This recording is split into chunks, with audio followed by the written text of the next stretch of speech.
Assalamualaikum warahmatullahi wabarakatuh. Salam sejahtera. Selamat datang di KOKMP, Komunitas Kajian Ilmu Manajemen Pendidikan yang dibina oleh Bapak Amirul Muhammad, dosen Prodi Manajemen Pendidikan Universitas Negeri Jakarta.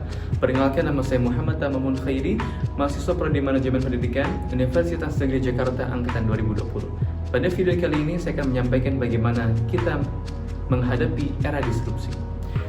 Jangan lupa subscribe, like, komen. Terima kasih.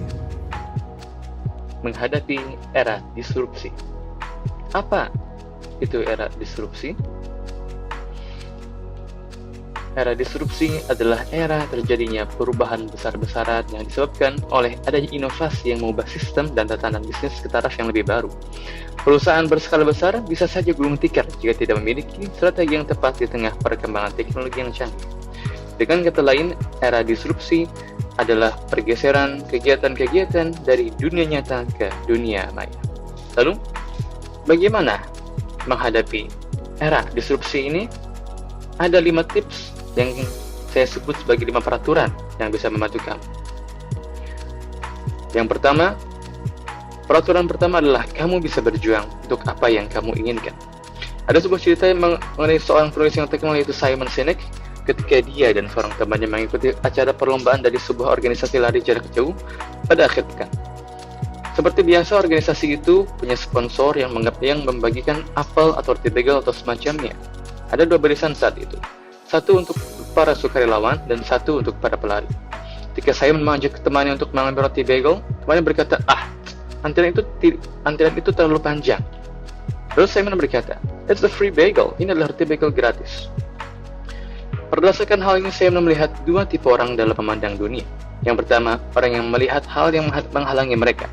Yang kedua adalah orang yang melihat hal yang diinginkan walaupun setelah proses yang panjang. Sebab aturannya adalah, kamu bisa mengejar apa yang kamu mau. Kamu hanya tidak bisa menyangkal orang lain dari apa yang mereka inginkan.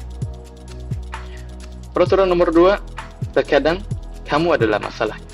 Pada abad ke-18 ketika terjadi wabah hitam saat melahirkan, permasalahan yang terjadi adalah ketika perempuan melahirkan, lalu mereka meninggal 48 jam setelah. Para ilmuwan dan dokter mencoba mempelajari hal ini. Mereka mengotopsi mayat-mayat tersebut. Akhirnya, pada pertengahan abad ke-18, seorang dokter yang bernama Dr. Oliver Wendell Holmes menyadari bahwa ketika para dokter melakukan otopsi pada pagi hari, mereka tidak mencuci tangannya ketika melakukan persalinan pada sore hari. Dia menunjukkannya dan mengatakan kepada teman-temannya, "Teman-teman, kalian adalah masalah." Lalu dia disebut sebagai orang gila selama 30 tahun karena hal itu. Hingga seseorang menyadari untuk dengan mudah mencuci tangannya sebelum beraktivitas di dunia medis dan mensterilkan alat-alatnya. Kemudian, tak lama, wabah hitam itu hilang. Jadi intinya, terkadang kamu adalah masalahnya. Dan kamu harus membenahinya. Peraturan ketiga, saling membantu satu sama lain. SEAL terkenal sebagai salah satu militer terbaik di dunia. Lalu salah satu anggotanya ditanya bagaimana kriteria orang-orang yang bisa lulus tes untuk menjadi anggota SEAL.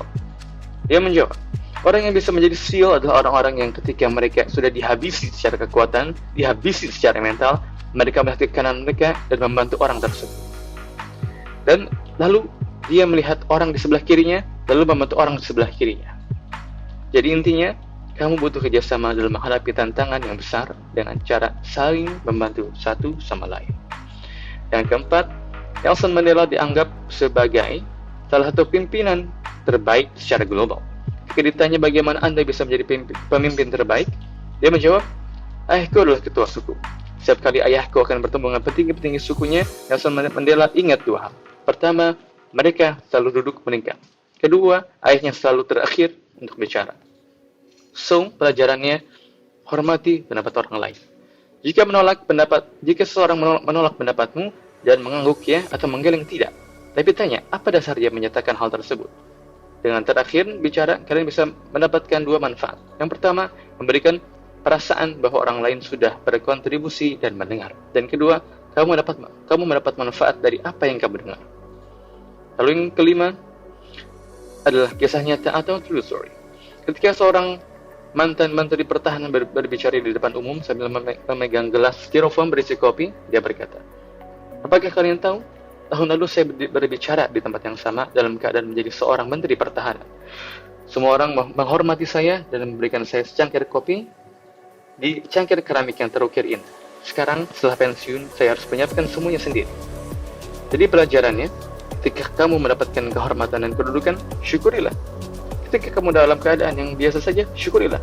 Setiap orang pantas mendapatkannya, and never stop learning, atau jangan pernah berhenti belajar. Sekian materi yang bisa saya sampaikan. Jangan lupa ketik komentar kalian di kolom komentar di bawah ini. Mohon maaf atas segala kekurangannya. Saya pamit undur diri. Wassalamualaikum warahmatullahi wabarakatuh.